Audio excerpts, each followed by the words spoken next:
नमस्कार दोस्तों, मेरा नाम राजेश है।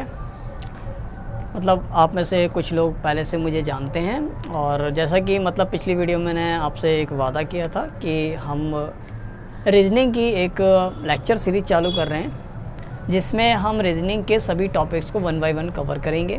बेसिक से लेके एडवांस तक के हम सारे के सारे क्वेश्चन करेंगे, ठीक है। तो आप उस चीज़ की चिंता तो बिल्कुल मत कीजिए, ठीक है, कि कोई क्वेश्चन छूटेगा। अगर कोई चैप्टर मैंने पढ़ाया है आपको, ठीक है, या आप चाहो तो चेक कर लेना, ठीक है। मेरे पढ़ाए हुए से बाहर कोई भी क्वेश्चन नहीं जाएगा। वो एक आध जा भी सकता, भाई गारंटी तो मैं ले नहीं सकता, ठीक है। मैं थोड़ी ना पेपर सेट कर रहा हूँ, ठीक है।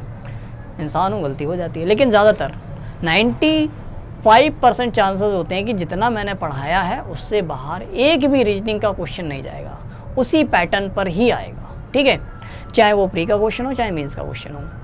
अब देखिए, मैं ये किस चीज़ की तैयारी करवा रहा हूँ, सभी एग्ज़ाम्स की। जिस भी एग्ज़ाम्स में कैलेंडर चैप्टर आता है, यानी कैलेंडर से क्वेश्चन आते हैं, तो वो इस वीडियो को देख सकता है। ऐसा कैसे हो सकता है? अब आप कहोगे सर CGL का तो अलग होता है या लेवल अलग होता है। इस चीज़ का समझिए, CGL या MTS हो गया, स्टेट एग्ज़ाम्स हो गए, ठीक है, इनके लेवल अलग होते हैं। किसी में लेवल हाई आता है, किसी में कम आता है। तो हम इस तरीके से पढ़ेंगे कि सभी का कवर हो जाए। मतलब मैं इस तरीके से लेक्चर में बना रहा हूँ कि 10th वाला बैठा हो वो भी पढ़ पाए, 12th वाला बैठा हो वो भी पढ़ पाए, और जो ग्रेजुएशन का बच्चा हो वो भी पढ़ पाए, ठीक है। तो अब शायद ग्रेजुएशन वालों को बोरिंग लग सकता है क्योंकि मैं एकदम ईजी मेथड से स्टार्ट करूँगा। कोई भी टॉपिक है बेसिक, देखिए आज हम कोई एक्स्ट्रा क्लास डिस्कस नहीं करने वाले हैं, आज केवल और केवल बेसिक डिस्कस करने वाले हैं, ठीक है। आज कोई भी क्वेश्चन डिस्कस नहीं होगा, तो बेसिक की क्लास कभी मिस नहीं करनी चाहिए, ठीक है। स्टार्ट करते हैं। तो इस चीज़ की टेंशन बिल्कुल मत लीजिए। देखिए, अपने रीजनिंग का जो कहते हैं ना बोझ है वो मेरे सर पे लाद दो, मैं सारा सिलेबस कवर करवाऊँगा, ठीक है। तो उसकी टेंशन मत लेना बिल्कुल। देखिए, सबसे पहले आता है टॉपिक में सामान्य वर्ष। मैं जानता हूँ कुछ लोग जानते होंगे सामान्य वर्ष क्या है, लेकिन पढ़ लीजिए, क्या फ़र्क पड़ रहा है, क्योंकि मैंने तो सिलेबस इस हिसाब से डिज़ाइन किया है ना कि सभी को समझ में आए। देखिए, सामान्य वर्ष क्या होता है, लीप वर्ष क्या होता है। वर्ष केवल और केवल दो ही टाइप के होते हैं, कैलेंडर में दो ही टाइप के होते हैं, या तो सामान्य वर्ष होगा, दिया गया वर्ष सामान्य वर्ष होगा, या लीप वर्ष होगा, इससे ज़्यादा कुछ नहीं होगा। सामान्य वर्ष और लीप वर्ष में डिफरेंस क्या है सर? डिफरेंस केवल इतना सही है कि सामान्य वर्ष में 365 दिन होते हैं और लीप वर्ष में 366 दिन होते हैं, ठीक है। अच्छा, ये एक्स्ट्रा दिन बढ़ कहाँ जाता है फिर, ठीक है, कि मतलब इसमें 365, इसमें 366, ये एक्स्ट्रा दिन कहाँ से आ जाता है? ये फरवरी में 29 तारीख को बढ़ जाता है, हर 4 साल बाद। बात समझ में आ गई? हर 4 साल बाद क्या होता है, फरवरी की 29 तारीख को, फरवरी की मतलब फरवरी वैसे 28 की होती है, लेकिन जब लीप वर्ष होता है, यानी एक चौथा साल ऐसा आता है कि उसमें एक दिन एक्स्ट्रा हमारा बढ़ जाता है, ठीक है। तो अभी आपको केवल इतना जानना है कि सामान्य वर्ष में कितने दिन, 365 दिन, लीप वर्ष में कितने दिन, 366 दिन। क्लियर हो गया? अच्छा, फिर सर ये बगल में क्या लिखा है आपने, समझाता हूँ। देखिए, 365 दिनों को अगर मैं हफ्ते हफ्ते करके पेयर बनाऊँ तो टोटल कितने पेयर बनेंगे, 52, यानी 52 सप्ताह, ठीक है। और एक एक्स्ट्रा दिन बच जाएगा मेरा। ऐसा ही इसमें भी, अगर मैं लीप वर्ष को, ठीक है, लीप वर्ष को मतलब लीप वर्ष के दिनों को मैं क्या करूं, 7-7 के जोड़े, हफ्ते हफ्ते के जोड़े बनाऊं, तो मेरे कितने, 52 जोड़े, यानी 52 हफ्ते बनेंगे और 2 दिन एक्स्ट्रा मेरे बच जाएंगे। बात समझ में आ गई? तो अभी तक हमने ये सीखा कि सामान्य वर्ष और लीप वर्ष क्या होता है। इतनी बात क्लियर हो गई? सामान्य वर्ष जिसमें 365 दिन होते हैं, यानी 52 हफ्ते और 1 दिन, और लीप वर्ष ऐसा वर्ष जिसमें 366 दिन होते हैं, 52 सप्ताह 2 दिन। कोई भी साल दिया हुआ है, सर मैं कैसे पता लगाऊंगा कि ये सामान्य वर्ष है या लीप वर्ष है? ये पॉइंट कैसे लगाएं पता? कि मतलब मान लीजिए अगर इससे पहले सन 2023 ही चल रही है, सन 2023 चल रही है। अब सर इस साल यानी सन 2023 चल रही है, मैं कैसे पता लगाऊं कि ये जो दिया गया वर्ष है लीप वर्ष है या सामान्य वर्ष है? बात समझ में आ गई? या इसको हम दूसरे तरीके से ही बोल सकते हैं, लीप वर्ष को मैं कैसे पता लगाऊं कि सर इस साल फरवरी 29 की होगी या 28 की होगी? जब भी फरवरी 29 की होगी, इसका मतलब समझ जाना मैं किसकी बात कर रहा हूँ, लीप वर्ष की। और जब भी फरवरी मेरी 28 की होगी, मैं समझ जाऊंगा मेरा क्या होगा, मैं किसकी बात कर रहा हूँ, सामान्य वर्ष की। बात क्लियर हो गई? सामान्य वर्ष में फरवरी 28 की होती है और लीप वर्ष में फरवरी 29 की होती है, बस इतना सा डिफरेंस होता है, ठीक है। अच्छा, तो जो दिया गया वर्ष है सर, मैं कैसे पता लगाऊंगा कि ये सामान्य वर्ष है या लीप वर्ष है? कुछ नहीं करना है आपको। क्या करना है? केवल 4 से लास्ट के 2 डिजिट को क्या करना है भाई? आपने 4 से डिवाइड कर देना है। क्या करना है? 4 से डिवाइड करना है। अगर 4 से डिवाइड हो गया तो समझ जाना दिया गया वर्ष कैसा है? लीप वर्ष है, यानी उसमें फरवरी 29 की होगी, यानी उसमें 52 सप्ताह 2 दिन होंगे, ठीक है। और अगर दिया गया वर्ष की लास्ट, मतलब दिए गए वर्ष की लास्ट की 2 डिजिट 4 से डिवाइड ना हो तो समझ जाना दिया गया वर्ष कैसा है? मेरा नॉर्मल ईयर है, यानी उसमें फरवरी 28 की होगी। बात समझ में आ रही है या नहीं आ रही है? अब जैसे यही है मेरा सन 2023, मैंने क्या बताया? इसमें लास्ट की 2 डिजिट को आपने क्या करना है? 4 से डिवाइड करना है। चलिए करते हैं डिवाइड। देखिए 4 पंजे 20 बचेगा, 3 पूरी तरीके से डिवाइड नहीं होगा। पूरी तरीके से एक पूर्ण संख्या आनी चाहिए डिवाइड करने के बाद, ठीक है। ऐसा नहीं पॉइंट में आप अंतर निकाल दो, नहीं ऐसा नहीं। डिवाइड करने के बाद एक पूर्ण संख्या आनी चाहिए। अगर डिवाइड पूरी तरीके से हो गया अच्छे से तो समझ जाना दिया गया वर्ष मेरा लीप वर्ष है। अगर डिवाइड नहीं हुआ तो समझ जाना दिया गया वर्ष मेरा कैसा है? सामान्य वर्ष है। मुझे पता है पहले से कुछ स्टूडेंट इस बात को जानते होंगे, ठीक है। बेसिक है, पढ़ लीजिए, कोई दिक्कत नहीं है। अब जैसे मान लीजिए मैं 1504, लास्ट की 2 डिजिट को हम किससे डिवाइड करेंगे? 4 से। 4 से डिवाइड हो जाए तो समझ जाना लीप वर्ष, नहीं हो तो समझ जाना साधारण वर्ष, ठीक है। तो देखिए साधारण वर्ष बोले या सामान्य वर्ष बोले, जो भी बोले, ठीक है। 4 से हम अच्छे से जानते हैं डिवाइड हो जाएगा, यानी ये मेरा कैसा वर्ष है? लीप वर्ष। मान लीजिए सन 2020 जो निकल गया, 4 से डिवाइड करूँगा, ठीक है। 4 से ये पूरी तरीके से मेरा डिवाइड हो जाएगा, यानी ये मेरा कैसा वर्ष है भाई? लीप वर्ष है। 4 पंजे 20 होता है ना, पूरी तरीके से डिवाइड हो जाएगा। इन दोनों को डिवाइड करना होता है, लास्ट की 2 डिजिट को, ठीक है। इतना क्लियर हो गया। जब मैं बोलूँगा सन, जैसे मान लो सन 2023, ये मेरा कैसा वर्ष है? नॉर्मल ईयर है, यानी सन 2023 में जो फरवरी होगी वो 28 की होगी। 1504 में जो 1504 मतलब जो रहा होगा एक साल, ठीक है, जैसे 1503 रहा होगा, ऐसे 1504 भी एक साल रहा होगा, ठीक है। उसमें जो मेरा 1504वां साल होगा, ठीक है, वो मेरा कैसा होगा? लीप वर्ष होगा, यानी उसमें फरवरी 29 की होगी। ऐसे ही सन 2020 साल में, ठीक है, सन 2020 में जो फरवरी रही होगी वो कितने की रही होगी भाई? 29 की रही होगी। क्यों? क्योंकि ये लीप वर्ष है। इतना क्लियर हो गया? या इससे एक हम कंक्लूजन और निकाल सकते हैं, अगर लीप वर्ष है तो यानी सन 2020 में 52 सप्ताह 2 दिन होंगे, ठीक है। और 1504 में मेरे भी 52 सप्ताह 2 दिन होंगे, लेकिन सन 2023 में 52 सप्ताह 1 दिन होगा, यानी इसमें फरवरी 28 की होगी। बात समझ में आ गई? चलो इतना सीखा केवल हमने अभी, ठीक है। अब बढ़ते हैं आगे।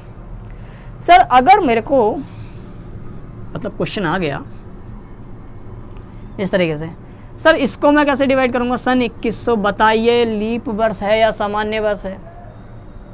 बात समझ में आ रही है? अब इसमें तो ये 4 भाई लास्ट की डिजिट ही नहीं है, कहाँ से डिवाइड करोगे? 0 है, ठीक है। तो अब ऐसी स्थिति में आप क्या करोगे? देखो ये सेंचुरी होती है, ये हमारी क्या होती है? सेंचुरी होती है, ठीक है। हर 100 साल बाद एक सेंचुरी आती है। बात समझ में आ गई? जैसे 2100 हो गई, ऐसी हमारी क्या आएगी? 2200, ठीक है। इसके बाद 100 साल बाद 2300। बात समझ में आ गई? जैसे जैसे 20वीं शताब्दी चल रही है इस समय, सन 2023। बात समझ में आ गई? ये हमारी क्या होती है? शताब्दी। ये हमारी कौन सी शताब्दी चल रही है? 20वीं शताब्दी। इसके बाद आ जाइए हमारी 21वीं शताब्दी, ठीक है। जैसे ये सन 2023 था ना, ये मेरी कौन सी है? 20वीं शताब्दी। ये हमारी इसके बाद आ जाएगी 21वीं शताब्दी, यानी 100 साल बाद। इनका डिफरेंस कितना है? 100 साल का। बात समझ में आ गई? तो हर 100 साल बाद हमारी शताब्दी आती है। अब शताब्दी में पहचानने का तरीका अलग होता है, ठीक है, कि कोई सा भी दिया गया वर्ष है वो लीप वर्ष है या नहीं है, ये कैसे पता लगाएंगे? सेंचुरी में। सेंचुरी में कैसे पता लगाएं सर? कुछ नहीं करना भाई, डिवाइड ही करना है। लेकिन डिवाइड करना है आपको किससे? 400 से। देखिए 4 है इधर, 400 है, बस क्या फ़र्क है? छोटा सा तो फ़र्क है, ठीक है। अगर 400 से पूरी तरीके से डिवाइड हो जाए तो समझ जाना लीप वर्ष, अगर डिवाइड ना हो तो समझ जाना सामान्य वर्ष। बात समझ में आ गई? जैसे मान लीजिए मेरे को दे दिया किसी ने 20वीं शताब्दी, मैं किससे डिवाइड करूँगा भाई? 400 से। ठीक है, 400 से डिवाइड करूँगा, ये इससे कट जाएगा, ये इससे कट जाएगा, 4 पंजे 20 पूरी तरीके से डिवाइड हो गया, मतलब ये मेरा कौन सा है? Leap year. बात समझ में आ गई? यानी मेरी 20वीं शताब्दी कैसी होगी? लीप वर्ष की होगी। बात समझ में आ गई? ऐसे ही सन 1500, सन 1500 भाई मेरा क्या होगा? लीप वर्ष होगा या सामान्य वर्ष होगा? मैं क्या करूँगा? 400 से डिवाइड कर दूंगा। अगर 400 से पूरी तरीके से डिवाइड हो जाए, देखते हैं हो रही नहीं हो रही है।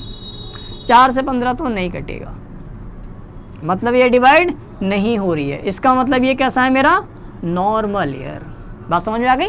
कैसा वर्ष है मेरा? Normal year. ऐसे ही मान लीजिए सन 2100 भाई, 2100 को 400 से डिवाइड करूँगा, 0 से 0, 0 से 0, 4 से 21 डिवाइड नहीं होगा। डिवाइड नहीं होगा मतलब 400 से पूरी तरीके से डिवाइड नहीं होगा। नहीं होगा तो समझ जाना कैसा वर्ष? सामान्य वर्ष यानी नॉर्मल ईयर। ठीक है, यानी नॉर्मल ईयर। क्या इतनी बात समझ में आ गई? चलिए 1 मिनट रुक जाइए, किसी की कॉल आ रही है, मैं जरा कॉल काट दूँ।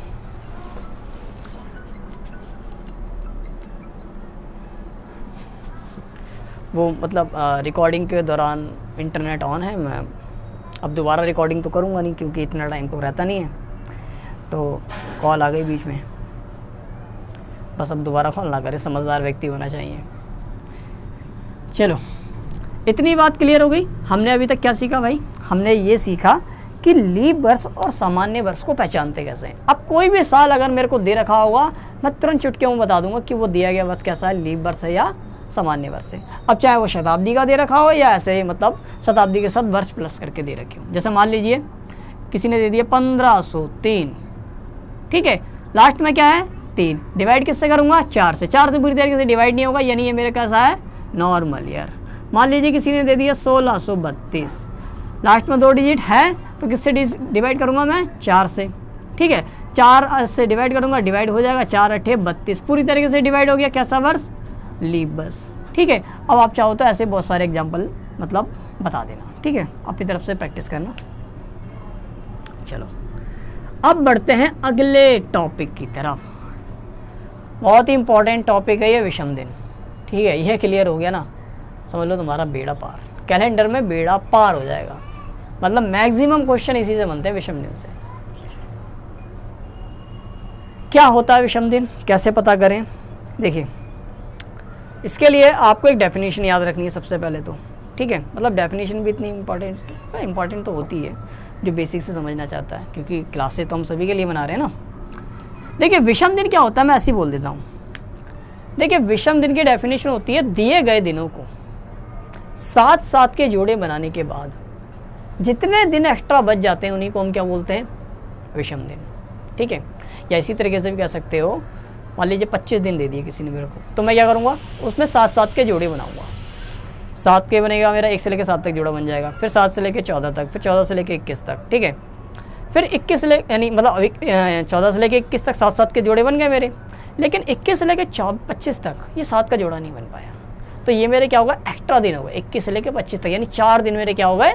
एक्स्ट्रा दिन हो गए। ये मेरे क्या होंगे? विषम दिन। बात समझ में आ गई? चलिए, जैसे मान लीजिए किसी ने आपको दे दिया 1 2 3 4 5 6 7 8, ठीक है, 8 दिन दे दिए किसी ने। अब आप कहोगे सर इसमें विषम दिन की संख्या बताओ। ठीक है, मतलब मैं कह रहा हूँ विषम दिन की संख्या बताओ, तो आप क्या करोगे? 7-7 के जोड़े बनाओगे। तो ये देखो, ये 7 का जोड़ा बन गया और ये 2 दिन मेरे एक्स्ट्रा बच गए, इन्हीं को मैं क्या बोलूँगा? विषम दिनों की संख्या। तो छोटी सी डेफिनेशन है। बात समझ में आ गई? विषम दिनों की संख्या निकालने की एकमात्र छोटी सी डेफिनेशन है। ठीक है, अब फिर से दोबारा उसी टॉपिक पे आते हैं। ठीक है, अब धीरे धीरे ये सारे टॉपिक फिर से पढ़ेंगे कि सामान्य वर्ष और लीप वर्ष में विषम दिनों की संख्या होती कितनी है। छोटा सा आंसर है, बिल्कुल छोटा सा। सामान्य वर्ष में विषम दिनों की संख्या कितनी होती है? 1, और लीप वर्ष में विषम दिनों की संख्या कितनी होती है? 2। कैसे पता लगा लिया? मैंने डेफिनेशन क्या बोली? दिए गए दिनों को 7-7 के जोड़े बनाने के बाद जितने दिन एक्स्ट्रा बच जाते हैं उन्हीं को क्या बोलते हैं? विषम दिनों की संख्या।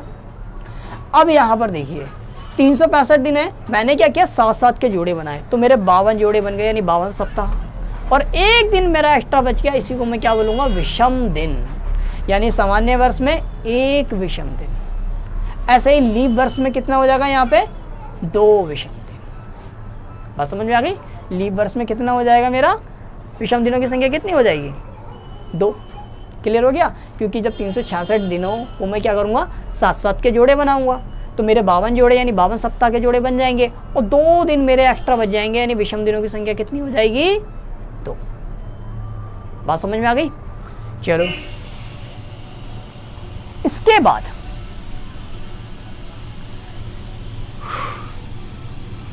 अब इसको डिस्कस नहीं करेंगे, ठीक है। इसको देखो, जनवरी में, ठीक है, जनवरी में भाई जो दिन होते हैं, ठीक है, मतलब जनवरी में कितने दिन होते हैं, 31 दिन, हम सभी जानते हैं। जनवरी हमेशा कितने दिनों की होती है, 31 दिनों की होती है। फरवरी में थोड़ा सा लोचा होता है, फरवरी हमारी कितने दिनों की होती है, 28 की भी होती है और 29 की भी होती है, ठीक है।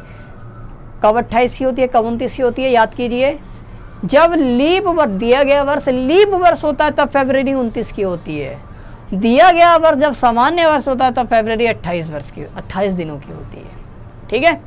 अच्छा, मार्च में कितने दिन होते हैं भाई, 31, फिर 30, फिर 31, फिर 30, फिर 31, फिर 31, फिर 30, फिर 31, फिर 30, फिर 31, ठीक है। याद कैसे रखेंगे सर, ये इनको क्या बता दिया, अब इसे याद भी रखना है भाई, ठीक है। अब कैसे याद करें, तरीका बता देता हूँ। देखिए, ये मतलब प्रचलित तरीका है, ठीक है। देखिए, जो ऊपर आते हैं ना, ठीक है, ऊपर आते हैं, ठीक है, उन्हें वो हमारे होते हैं विषम दिन, सॉरी, जो ऊपर आते हैं उनमें मतलब 31 का महीना होता है। और जो गड्ढे में आते हैं ना, ठीक है, जो गड्ढे में आते हैं इनको हम क्या बोलते हैं, मतलब ये गड्ढे में आएंगे तो हम क्या बोलेंगे, 30 का महीना। जैसे जनवरी ऊपर आए, देखिए ऊपर से शुरुआत करेंगे, बात समझ आ गई। और जब लौट के आएंगे ना तो भी ऊपर से ही शुरुआत करेंगे, ध्यान रखना। अब देखिए, जब मैं जनवरी यहाँ पे होगी मेरी ऊपर, देखिए ध्यान समझिए, जनवरी मेरी कहाँ होगी, मैं ऐसे दिखा देता हूँ आपको। जनवरी यहाँ पे 31 की, ऊपर आएगा तो 31, अंदर जाएगा तो 30, ठीक है। फरवरी अपवाद है, फरवरी अपवाद है, फिर से बोल रहा हूँ, जनवरी 31, फरवरी अपवाद, इसको याद कर लेना ऐसी। फरवरी के बाद मार्च 31, देखो 31, अप्रैल 30, मई कितना हो जाएगा, देखो ऊपर आ गया तो 31, जून नीचे अंदर चला गया तो जून क्या हो जाएगा मेरा 30 का, ऊपर आ गया जुलाई 31। अब देखिए यहाँ से फिर यहाँ बैक हो जाना है, अगस्त फिर 31, समझ रहे हो, जुलाई के बाद अगस्त हो गया, सितंबर 30, अक्टूबर 31, ठीक है। इसके बाद नवंबर 30, दिसंबर 31। इस तरीके से भी आप चाहो तो याद रख सकते हो, ठीक है। तो अब इनमें विषम दिनों की संख्या निकालते हैं हम। अभी तो मैंने ऐसे लिख दिया कि भाई इतने, मतलब जो मई का महीना होता है इसमें 31 दिन होते हैं, या जून का महीना होता है इसमें 30 दिन होते हैं, ठीक है। और याद करने का मैंने आपको तरीका भी बता दिया अगर आप भूलते हो तो। अब जनवरी में 31 दिन होते हैं तो सर इसमें विषम दिनों की संख्या कितनी होती है, बात समझ में आ गई। तो देखिए, जनवरी में कितने विषम दिन होते हैं, अब कितने भी एक तरीका देखिए रह गया। मैं अगर मान लीजिए इस तरीके से भी दिक्कत हो सकती है कि सर जैसे 366 दिन दे रखे हैं, हम कैसे पता लगाएं इसमें विषम दिन कितने होंगे, ठीक है। आपने तो यहाँ पे मतलब लिख के दे दिया, अब किसी ने मुझे ऐसे दे दिया 455 दिन में भाई कितने विषम दिन होंगे, कैसे पता लगाऊँ मैं, ठीक है। अब 7-7 के जोड़े बनाने तो नहीं बैठूंगा, कुछ मत कीजिए, 7 से डिवाइड कर दीजिए, जितना शेषफल बचेगा वही मेरा विषम दिनों की संख्या होगी, ठीक है। तो यहाँ पे एक फॉर्मूला भी लिख लीजिए, दिनों की संख्या बटे 7, जो रिमाइंडर होगा ना वही मेरा क्या होगा, विषम दिनों की संख्या। बात समझ आ गई, लिख लेना विषम दिनों की संख्या। अब मान लीजिए 455 दिन दे दिए किसी ने, इसमें मुझे विषम दिनों की संख्या पता लगानी है, मैं क्या करूँगा, 7 से डिवाइड कर दूंगा, ठीक है। इसको आप करना, मैं उसको करके दिखाता हूँ। 366 दिन, ठीक है, इसमें विषम दिनों की संख्या बतानी है, तो मैं क्या करूँगा, 7 से डिवाइड करूँगा, 7 पंजे 35, बचा 1, 6 उतारा, 7 दूनी 14 बचा कितना 2, तो जो रिमाइंडर बचता है वही मेरा क्या होता है, विषम दिनों की संख्या होती है। अभी बताया देखो फॉर्मूले में, ठीक है। तो भाई 366 दिन यानी लीप वर्ष, इसमें विषम दिनों की संख्या कितनी आई है, 2, ठीक है। इसमें आप खुद कर लेना, चलिए कर ही देता हूँ, ठीक है। 7 से डिवाइड करेंगे तो 7 छिंग 42, बचेगा कितना 3, 5 उतार देंगे, 7 पंजे 35, बचा 0। इसमें विषम दिन नहीं होंगे भाई, 455 दिनों में विषम दिनों की संख्या होगी 0, यानी विषम दिन होंगे ही नहीं, विषम दिन 0। इतनी बात समझ में आ गई। चलिए अब जनवरी यानी 31 दिन, जनवरी यानी 31 दिन, इसमें विषम दिनों की संख्या कितनी होगी, कुछ मत कीजिए, 7 से डिवाइड कर दीजिए, ठीक है, या 7 के पेयर बना लीजिए, जितने एक्स्ट्रा दिन बच जाएंगे वही हमारे क्या होते हैं, विषम दिन। या 7 से डिवाइड कर दीजिए दिनों को, जितने दिन एक्स्ट्रा बच जाएंगे, 7 से डिवाइड करेंगे तो जो रिमाइंडर बचेगा वही मेरा क्या होगा, विषम दिनों की संख्या। 7 से डिवाइड करूंगा, 7 चौक 28, बचेगा कितना 3, तो इसमें विषम दिनों की संख्या 3। और देखिए इसमें जब 28 की होगी तो 7 चौक 28 हो जाएगा, रिमाइंडर बचेगा 0, तो विषम दिनों की संख्या क्या होगी, 0। जब 29 की होगी फरवरी, 7 से डिवाइड करूंगा, 7 चौक 28, बचेगा मेरा 1, तो विषम दिनों की संख्या 1। 7 चौक 28, बचेगा कितना 3, ठीक है, रिमाइंडर 3 बचेगा। 7 से जब इसको डिवाइड करूंगा ना मैं, तो मेरा रिमाइंडर कितना बचेगा 3, और जो रिमाइंडर बचता है वही मेरा क्या होता है, विषम दिनों की संख्या। यहाँ डिवाइड कर दीजिए, 7 चौक 28, विषम दिनों की संख्या कितनी आ जाएगी, 2, यहाँ 3, यहाँ 2, यहाँ 3, यहाँ 3, यहाँ 2, यहाँ 3, यहाँ 2, यहाँ 3। बात समझ आ गई। तो मैंने हर एक महीने में क्या किया, विषम दिनों की संख्या को निकाल दी। क्या इतनी बात समझ आई। मैंने क्या किया, विषम दिनों की संख्या को निकाल दिया, ठीक है। चलिए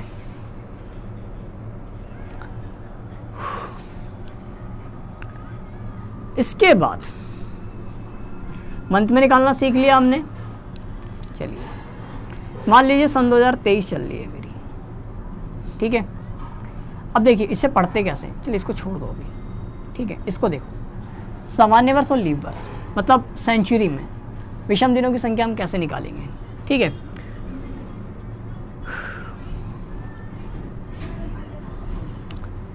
चलो देखिए,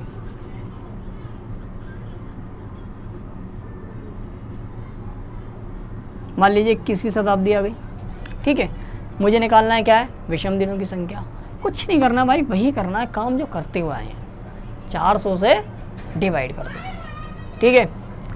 जब 400 से इसको डिवाइड करोगे, ठीक है, तो ये पूरी तरीके से डिवाइड हो जाएगा, ठीक है। अब ध्यान से, नहीं हुआ यार, देखो 400 से डिवाइड करोगे तो देखो 4 पंजे 20, कितना बचा 100। तो यानी जब भी मैं 400 से डिवाइड करूंगा तो रिमाइंडर हमेशा क्या बचेगा मेरा, या तो 100 बचेगा, या 200 बचेगा, या 300 बचेगा, या 0 बचेगा। समझिए ध्यान से। हाँ, जब 100 बचेगा तब विषम दिनों की संख्या कितनी होगी, 5। जब 200 बचेगा तब विषम दिनों की संख्या कितनी होगी, 3। जब 300 बचेगा तब विषम दिनों की संख्या कितनी होगी, 1। जब 0 बचेगा तब विषम दिनों की संख्या 0। कुछ नहीं करना, याद कर लीजिए, रट्टा मार लीजिए, ये फॉर्मूला समझ लीजिए आप, ठीक है, क्योंकि मैं इसे समझाना नहीं चाहता, बहुत मेहनत लगेगी। तो इतना क्लियर हो गया, आपको बस ये याद ही कर लेना, इतना समझ लीजिए, ठीक है। 100 साल में विषम दिनों की संख्या, सॉरी 100 साल में कह रहा हूँ, मतलब ये जब रिमाइंडर 100 बचेगा तब विषम दिनों की संख्या 5। जब रिमाइंडर मेरा, ये रिमाइंडर है, ये मेरा क्या है, रिमाइंडर। जब रिमाइंडर इतने बचे तब विषम दिनों की संख्या इतनी होती है, आप याद कर लेंगे, ठीक है। जैसे सन 2000 है, ठीक है, मतलब 20वीं शताब्दी तक विषम दिनों की संख्या कितनी हो जाएगी, मैं किससे डिवाइड करूँगा, 400 से। 400 से पूरी तरीके से डिवाइड हो जाएगा तो विषम दिनों की संख्या 0। 1500, ठीक है, 1500, ठीक है। सन 1500 तक मेरे विषम दिनों की संख्या कितनी हो जाएगी, 400 से डिवाइड कर दूंगा, पूरी तरीके से डिवाइड नहीं होगा, कितना बचेगा, 4 3 12, 300 बचेगा। 300 यानी विषम दिनों की संख्या कितनी होगी, 1। क्लियर हो गया भाई? क्या कर रहा हूँ देखो, मैं इधर दिखा दे रहा हूँ, एक बार करके दिखाऊंगा क्योंकि आप ग्रेजुएशन के बच्चे भी होंगे इसमें कुछ, ठीक है। चलो बार बार करेंगे नहीं। 4 तियाँ 12, बचा कितना 300, 300 आया रिमाइंडर, यानी सन 1500 तक। देखिए मेरी बात को समझिए, मैं क्या बोल रहा हूँ, सन 1500 तक विषम दिनों की संख्या कितनी होगी? 300 पे 1। बात समझ में आ गई? चलिए अच्छा, अगर मैं बोलूं सन 1500, यानी वो भी एक साल होगा ना, सन 1500वां साल, उसमें विषम दिनों की संख्या कितनी होगी? बहुत देखिए क्रिटिकल है ये पॉइंट, समझ लिया ना, समझ लो बेड़ा बेड़ा पार हो जाएगा तुम्हारा। देखिए एक तो हो गया मेरा सन मान लीजिए 1500, अगर मैं बोल रहा हूँ सन 1500 तक, यानी पहले 1 साल होगा, फिर 2 साल, 3 साल, 4 साल, फिर 100 साल निकल गए, फिर 10 साल निकल गए, ठीक है, फिर मेरे 200 साल निकल गए, 300 साल, 1000 साल, फिर मेरे आ गया 1500 साल। बात समझ आ गई? तो 1500 साल तक विषम दिनों की संख्या कितनी होगी? मैं क्या करूंगा, यही वाला पैटर्न लगाऊंगा, 400 से डिवाइड कर दूंगा। अगर 100 बचा तो विषम दिनों की संख्या 5, 200 बचा तो विषम दिनों की संख्या 3, 300 बचा तो विषम दिनों की संख्या 1। सॉरी गला बैठ गया। क्या ये पॉइंट क्लियर हो रहा है? 2 बातें, एक तो जिस साल की हम बात कर रहे हैं वो वाला साल, और शुरू से लेके, दूसरी पॉइंट बात यह है कि शुरू से लेके वो वाले साल तक, ठीक है। जैसे मैंने बोला सन 1500, अगर मैं सिर्फ बात करूं सन 1500वें साल की, उस साल में विषम दिनों की संख्या कितनी होगी? ठीक है, तो मेरा क्या आएगा, मैं सीधे 400 से डिवाइड करूंगा, तो मैं सीधी सी बात है, मैं पता लगा लूंगा ये मेरा लीप वर्ष है या सामान्य वर्ष है। जैसे किसी ने पूछा मेरे से, चलो इसी को देख लो, मैं क्या करूँगा 400 से डिवाइड कर दूंगा। पूरी तरीके से डिवाइड नहीं होगा। अगर नहीं होगा तो इसका मतलब ये सामान्य वर्ष होगा, और सामान्य वर्ष होता है तो लीप वर्षों की संख्या कितनी आती है? 1। और अगर लीप वर्ष होता है तो विषम दिनों की संख्या कितनी आती है? 2। अगर सामान्य वर्ष हुआ तो विषम दिनों की संख्या 1, अगर लीप वर्ष हुआ तो विषम दिनों की संख्या 2। बहुत डीप पॉइंट है, ध्यान से समझ लो। जैसे 20वीं शताब्दी, मतलब पहला साल निकला, दूसरा साल, तीसरा साल, ऐसे ही मेरे कितने निकल गए? 20वीं शताब्दी, 2000 साल निकल गए। तो 1 से लेके 2000 साल तक विषम दिनों की संख्या कितनी हुई? तो उसके लिए क्या करूंगा, मैं 400 से डिवाइड करूंगा और ये वाला पैटर्न लगा दूंगा रिमाइंडर में। अगर मैं बात करूं कि सन 2000वां साल जो होगा, ये भी तो एक साल ही होगा ना भाई कैलेंडर में, ठीक है। फिर मेरा आया हुआ सन, जैसे 20 के बाद यहाँ पे 1 साल बढ़ेगा तो कितना आ जाएगा? 001, सन 2001 आ जाएगा। तो सन 2000 का कैलेंडर वो भी तो एक साल होगा ना, सन 2001 साल, ठीक है। तो उसमें विषम दिनों की संख्या कितनी होगी? बात समझ पा रहे हो?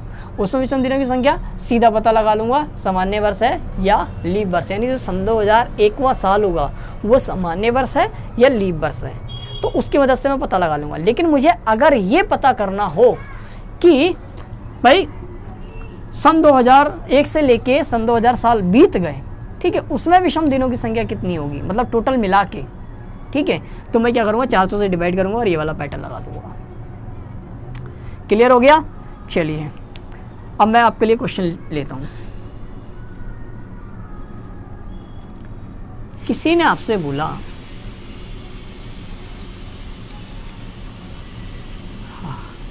47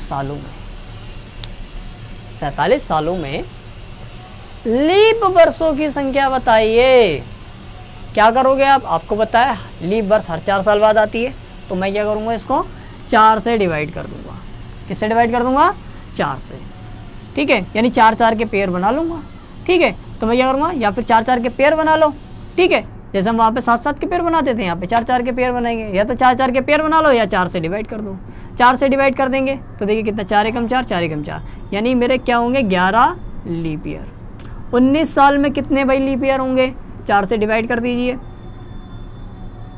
4 चौक 16, यानी 4 लीप ईयर, ठीक है। किसी ने पूछा 55 सालों में लीप वर्षों की संख्या बताइए, 4 से डिवाइड कर दीजिए, ठीक है।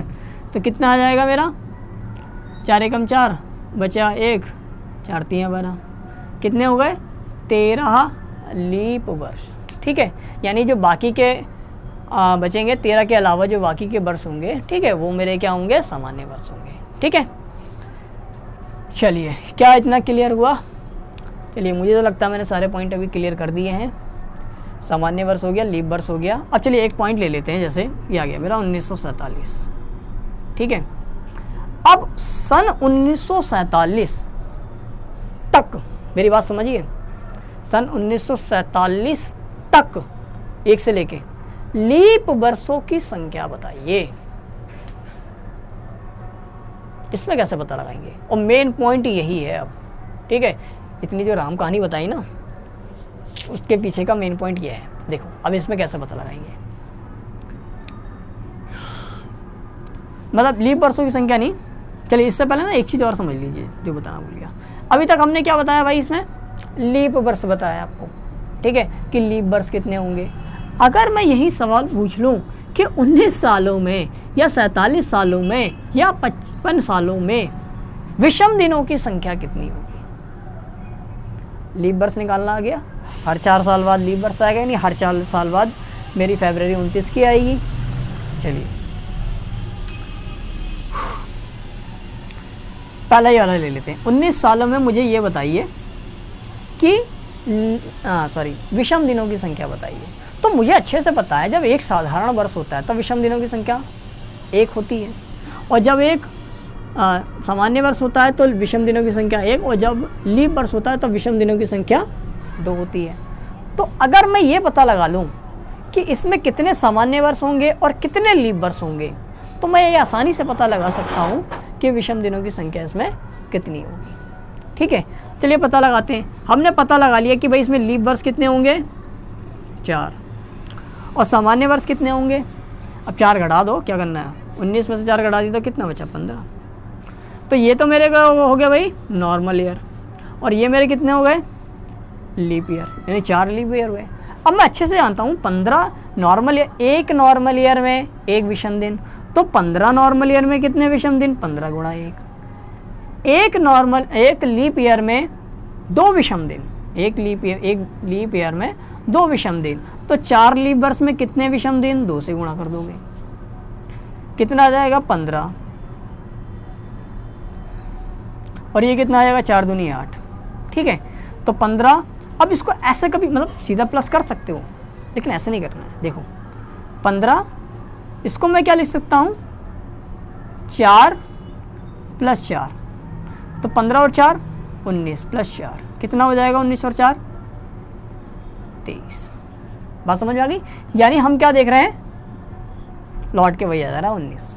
ठीक है, तो विषम दिनों की संख्या अभी देखो 23 आई, लेकिन हम अच्छे से जानते हैं विषम दिनों की संख्या 23 तो होती ही नहीं है। तो फिर से 7 से डिवाइड कर दो आप, ये दिनों की संख्या आई ना 23, विषम दिनों की संख्या, इसको फिर से 7 से डिवाइड करो, 7 3 21, बचेगा रिमाइंडर कितना, 2, तो विषम दिनों की संख्या कितनी आई, 2, यानी 19 सालों में विषम दिनों की संख्या आई 2।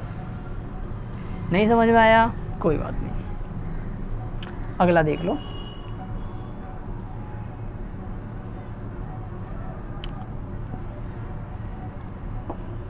देखिए इस वीडियो को दोबारा रिपीट करके ज़रूर देखना। ठीक है, जो पहली बार देख रहा है वो तो ज़रूर देखे। मान लीजिए किसी ने पूछ लिया कि 47 सालों में 1 से लेके, मैं 47वें साल की बात नहीं कर रहा हूँ, जैसे मान लो सन 1947 आ गया तो 1947वां साल की बात नहीं कर रहा हूँ, 1 से लेके 47 साल तक विषम दिनों की संख्या, यानी 47 सालों में विषम दिनों की संख्या कितनी होगी। तो मैं क्या करूँगा, एक ही काम करूँगा, क्या काम करूँगा, 4 से डिवाइड कर दूँगा। क्या करूँगा, 4 से डिवाइड। देखो मतलब मैं पहले, अगर इसमें मुझे निकालना है विषम दिनों की संख्या, अगर मैं ये पता लगा लूँ कि नॉर्मल ईयर कितने हैं और लीप ईयर कितने हैं, तो मैं विषम दिनों की संख्या भी बता सकता हूँ। तो मैं क्या करूँ, सबसे पहला काम मेरा ये होगा कि मैं ये पता करूँ कि इसमें कितने नॉर्मल ईयर होते हैं या कितने साधारण वर्ष होते हैं और कितने लीप वर्ष होते हैं। लीप वर्ष कितने होते हैं, 11, अभी निकालना सीखा हमने। ठीक है, अच्छा लीप वर्ष कितने हो गए, 11, तो अब इसमें से इसको घटा दी, ये 6 3, तो 36 मेरे कैसे, ये मेरे लीप वर्ष हो गए और ये मेरे साधारण वर्ष हो गए। ठीक है, तो एक साधारण वर्ष में जब एक विषम दिन होता है तो 36 साधारण वर्ष में कितने विषम दिन? 36 गुणा 1। जब एक लीप वर्ष में 2 विषम दिन होते हैं तो 11 लीप वर्ष में कितने विषम दिन होंगे? 11 गुणा 2। ठीक है, तो 36 और यहाँ पे क्या लिखूंगा मैं? 11 गुणे 2 यानी 22। अच्छा, इसको ना 22 मत लिखना, कितना लिखना? 11 + 11। ठीक है, कितना हो जाएगा? 36 और 11 कितना हो जाएगा? 47 हो जाएगा। ये जोड़ करके कितना आ गया? 47 और प्लस 11 कितना हो जाएगा? 7 और 1 8, 4 और 1 5, कितना हो गया? 58। क्या 58 विषम दिन होते हैं? नहीं, फिर से 7 से डिवाइड कर दो। अब इसे दिनों की संख्या कितनी आ गई? 58। 7 से डिवाइड कर देंगे, 7 × 56 विषम दिनों की संख्या कितनी आ जाएगी? जो रिमाइंडर बचता है वही मेरा क्या होता है? विषम दिन होता है। तो मेरे कितने आ जाएंगे? 2 विषम दिन। ठीक है, कितने विषम दिन आ जाएंगे? 2 विषम दिन। चलो, अच्छा ये अब आपके दिमाग,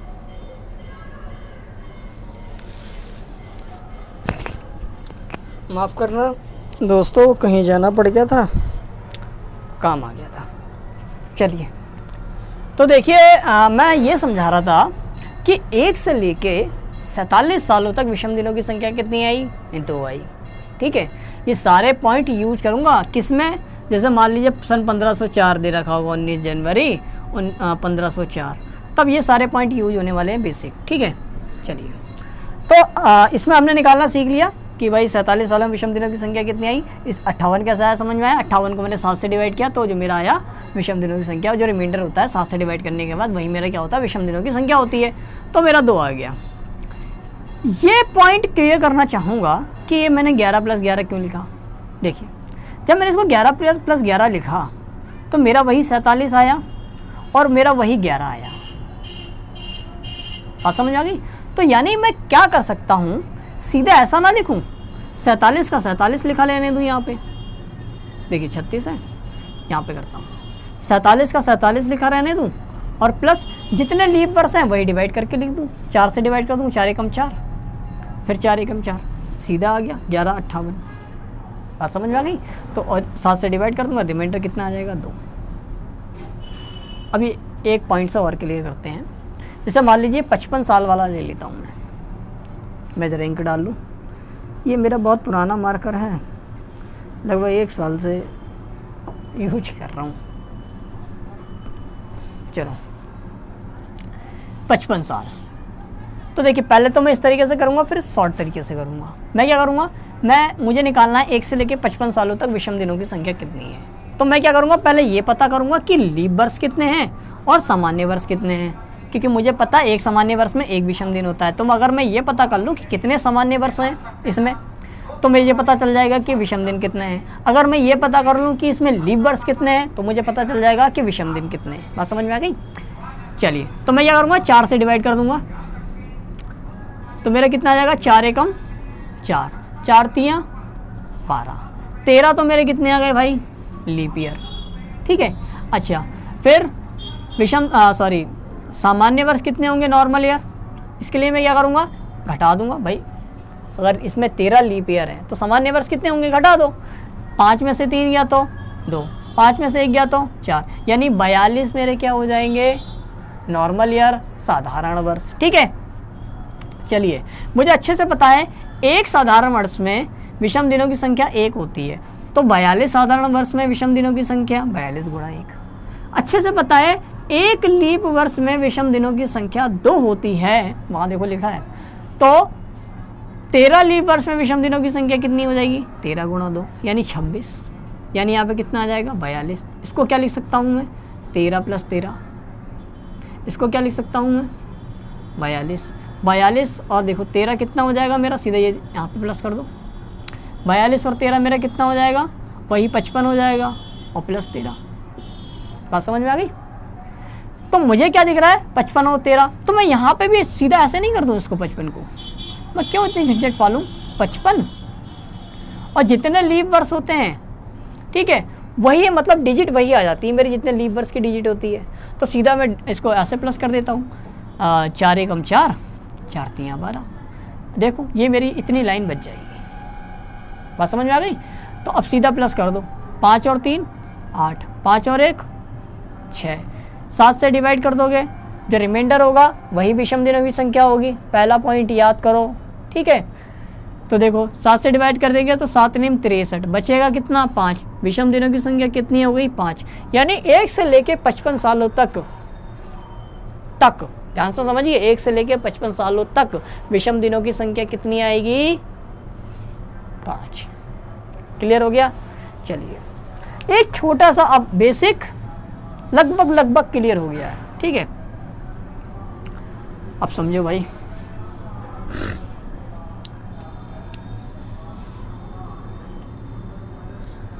एक से लेके 1900 सालों तक विषम दिनों की संख्या कैसे निकालें? ये तो बड़ा गजब हो गया सर जी, कैसे निकालें? देखिए मैंने सीधा सा कॉन्सेप्ट बताया आपको, 400 से डिवाइड कर दो, ठीक है। जितना बचेगा, जैसे मान लो 400 से डिवाइड करूंगा तो मेरा रिमाइंडर कितना बचेगा 300, हाँ 300। और जब 300 बचता है तब विषम दिनों की संख्या कितनी होती है 1, ठीक है। और जब अब 400 से डिवाइड क्यों कर रहे हैं, मैंने बताया था ना आपको, जब शताब्दी वर्ष होते हैं तो हम 400 से ही डिवाइड करते हैं हमेशा, ध्यान से समझ लीजिए, ठीक है। तो विषम दिनों की संख्या कितनी हो जाएगी, 1 से लेके 1900 सालों तक विषम दिनों की संख्या कितनी होगी 1। लेकिन अगर मैं सिर्फ 1900 यानी 19वीं शताब्दी है, ये भी तो एक साल होगा ना, ठीक है। जनवरी फरवरी इसमें भी तो होंगे ना, मतलब 12 महीने होंगे, वो उसमें विषम दिनों की संख्या कितनी होगी? तो सीधी सी बात है, अगर वो लीप वर्ष है तो विषम दिनों की संख्या 2, और अगर सामान्य वर्ष है तो विषम दिनों की संख्या 1। कैसे पता लगाएं? देखिए दोनों में अंतर है, 1 से लेके 1900 साल। देखो मान लो ये है 1 2 3, फिर चला फिर 1900, ठीक है। इसमें भी क्या होंगे मेरे, ये इसमें भी ये भी तो एक कैलेंडर का पार्ट ही है ना भाई, इसमें भी होंगे जनवरी से लेकर दिसंबर तक होंगे, ठीक है। तो इसमें विषम दिनों की संख्या कितनी होगी? तो अगर मैं ये पता लगा लूँ जो 1900वां साल होगा, ठीक है, ये मेरा लीप वर्ष है या सामान्य वर्ष है, तो मैं क्या करूँगा डिवाइड कर दूंगा 400 से। 400 से डिवाइड किया, पूरी तरीके से डिवाइड नहीं होगा तो इसका मतलब ये मेरा कैसा है सामान्य वर्ष है। और अगर ये सामान्य वर्ष है तो ये मतलब इसी साल में, केवल ध्यान से समझिए, इसी साल में विषम दिनों की संख्या कितनी होगी 1,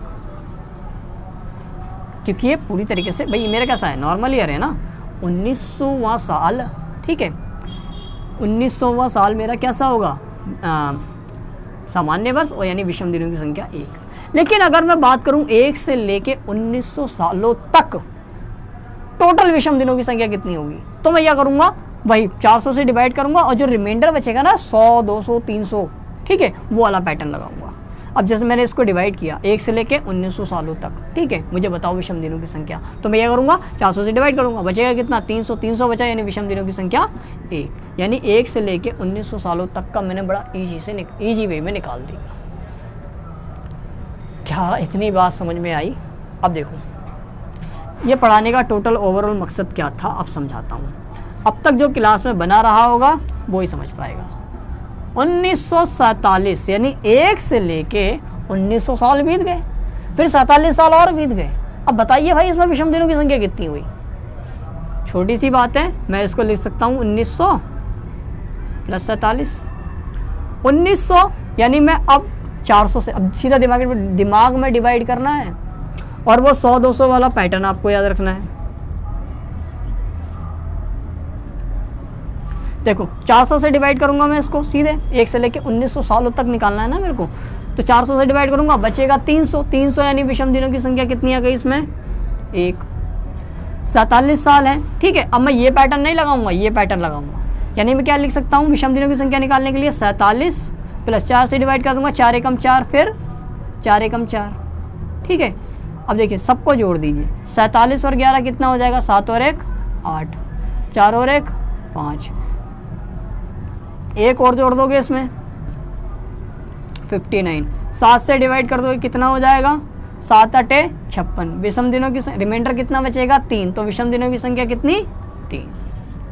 अब आपको सर आप ये एक प्लस कर रहे, देखो मैं जानबूझ के करके दिखा रहा हूँ ताकि आपको ईजी लगे, बस समझ में आ गई, कैलकुलेशन समझ में आए आपको। अब जब मैं धीरे धीरे आगे बढ़ूंगा ना, ये इतनी लाइनें नहीं लिखूंगा ना, बिल्कुल नहीं लिखूंगा, एक लाइन में करूँगा, बात समझ में आ गई।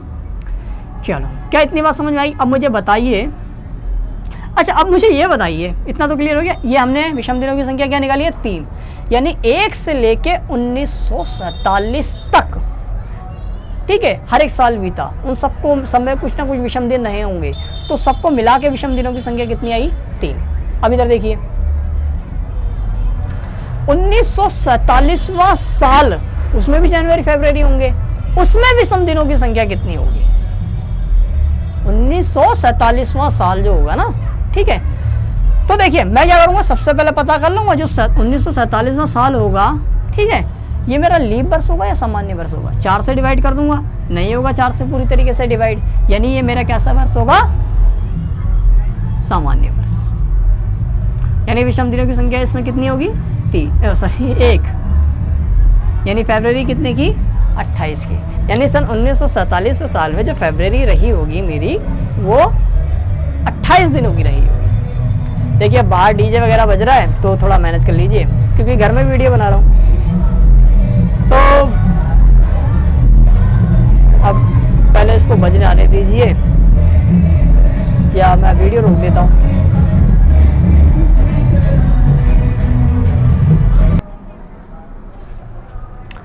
चलो मतलब थोड़ा शोर वगैरह हो रहा था, इस वजह से वीडियो मुझे रोकनी पड़ी। बाकी देखिए ये मतलब कुल मिला के ये समझाना था मेरा आज का, मतलब टॉपिक केवल यही था, ठीक है, कि विषम दिनों की संख्या निकालने का, ठीक है, और जो बेसिक था वो मैंने बता दिया। इसमें 2 जो महत्वपूर्ण बातें आपको ध्यान रखनी है कि किस साल की बात हो रही है, और दूसरी बात कि उस साल तक बात हो रही है, या फिर उस साल तक बात हो रही है, या उस साल की बात हो रही है। इस चीज़ का आपको विशेष रूप से ध्यान रखना है। जैसे अगर मैं बात करूं कि 1947 में विषम दिनों की संख्या कितनी होगी, तो इसका मतलब मैं ये कह रहा हूँ कि सन 1947वें साल की बात कर रहा हूँ मैं। इसमें विषम दिनों की संख्या निकालनी है तो पता लगा लीजिए, जो 1947वां साल है वो सामान्य वर्ष है या लीप वर्ष है, ठीक है। अगर मैं ये बोलूँ कि 1947 तक विषम दिनों की संख्या निकालिए, ठीक है, तो आप क्या करेंगे? सीधे मतलब अब क्या करेंगे, 1 से लेकर 1900 तक जाएंगे पहले, फिर 47 साल में विषम दिनों की संख्या निकालेंगे। तो मैंने जो तरीका बताया वो आप मतलब अब तक फॉलो कर लेना। चलिए, ये आज की रही आपकी बेसिक की क्लास, ठीक है। केवल हमने आज कोई क्वेश्चन डिस्कस नहीं किया है, केवल और केवल बेसिक ही डिस्कस किया है। अभी मतलब 2-4 थोड़े से और बेसिक रह गया है, वो धीरे धीरे जब कॉन्सेप्ट पढ़ाएंगे ना, क्लास वगैरह आगे बढ़ाएंगे, तो उसको साथ साथ पढ़ा देंगे, ठीक है। तो आज की क्लास यहीं समाप्त होती है। बाकी जो हर बार मैं एक बात बोलता हूँ, प्रैक्टिस करिए, अच्छे इंसान बनिए, दूसरों की मदद कीजिए, ठीक है। जय हिंद, जय Bharat, have a nice day.